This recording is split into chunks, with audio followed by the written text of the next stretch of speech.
You know what time it is? Form factors. Time. G'day everyone, welcome back to another Saminator Form Factors episode, and today we're going to be talking about the stage of preparation in horses and why it is important when betting on horses. So we'll go to an old trusty Saminator graph, and these are horses that have come out as potential bets on my system that I use, and I've been keeping a track of their results. So from working our way from the bottom to the top, the debutantes, small sample size, but they have a win strike rate of 32%, are in front, 7% profit on turnover. Horses first up have a sample size of over 50, and they've got a 41% win strike rate with a 18% profit on turnover. Horses second and third up have sample size of over 100. Second up, 32% win strike rate, just under the zero in terms of profit on turnover, but with third up horses, 18% as well.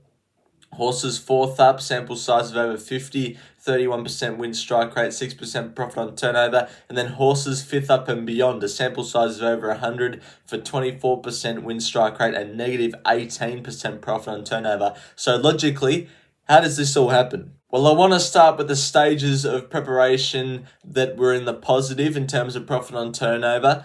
More notably, first up and third up horses. So first up horses, why are they 41% win strike rate with an 18% profit on turnover from a sample size of over 50? Well, the way that I've sort of tailored the way I back first up horses and which first up horses I choose to bet, a lot of them have been horses that are coming back gelded from their last preparation and other gear changes for that matter, such as blinkers or one of the big gear changes that you can have, such as blinkers, and especially the gelding part, because that can make you a heaps better horse from when you were a colt. It could see dramatic improvement. And the other sort of form factor to consider from first up horses is obviously the way they trial leading in. They may have won a trial very impressively and come back a different horse. That's what I like to back in first up horses. Horses that look like they've come back a different horse, or who just look way better than the rest of the field on paper. So that's how I like first up horses. Horses that are third up had the highest profit on turnover, as you could see, and that is because I think third up is the ideal time to back horse.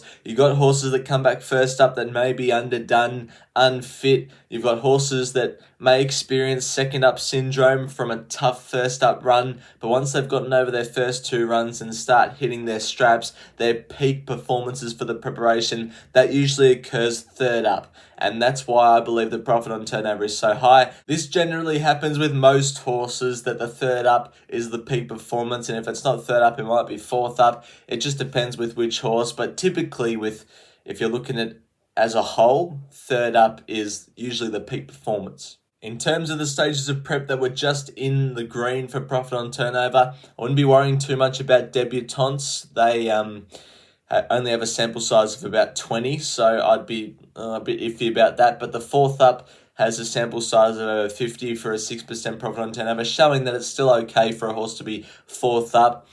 They could be peaking their preparations as well, being fourth up, because it's not too deep into a campaign and it's not too fresh. So fourth up is usually good. But then we get to the negatives. The stage of prep that was in the negative just by negative 2% profit on turnover was second up horses. So this isn't not totally throwing you off with if you back a horse that's second up, you're going to lose, but it's less profitable than first up and third up horses. And I know this is just my system that I'm talking about and the results that I've got from my system, but I believe this speaks for most systems out there, or the way people select their horses to bet on. So second up, usually horses that come off a great first up run. We saw it just the other day for me, but probably a few weeks ago now for you guys. Captain Electric, dominant heavy track win first up, then went to Caulfield as a $2.40 favourite and did nothing. We had a horse called Crimson Light who won dominantly on a heavy track first up and did nothing, lost by 10 lengths second up.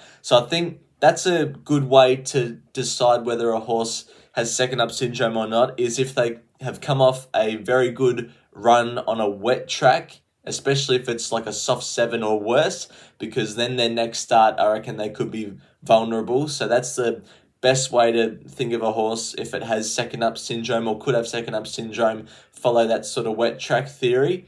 But yeah, second up horses, as I said just before, I'm not totally trying to put you off it because it's just a negative profit on turnover from my results.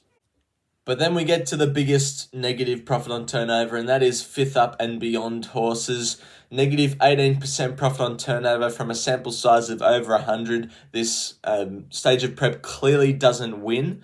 How often do you go on the Stewards report? Well, the ones that do go on the Stewards report and see, the jockey reported that this horse came to the end of its prep today. That's why it ran so poorly. That's one of many reasons I reckon why horses fifth up and beyond are not profitable to bet on. With a horse that's fifth up and beyond, you sort of know their level. And if they're, on a winning run, it might not matter as much. But when they're fifth up and beyond and you're backing it against some horses that are coming into their prime, second or third up, that could go to a new peak and reach their peak performance, then I think those horses that are fifth up and beyond are vulnerable and are overbet in the marketplace. So I'd be trying to avoid those unless you absolutely want to back something that's fifth up and beyond. Hopefully you guys learned something from that. Overall, wrapping up, I generally punt on horses that are first up or third up. But if there's a horse that's second or fourth up or on debut that I like other form factors for, then I might have a punt on that as well. I tend to steer clear of horses that are fifth up and beyond. So thanks everyone for watching this video, and until next video, bye for now.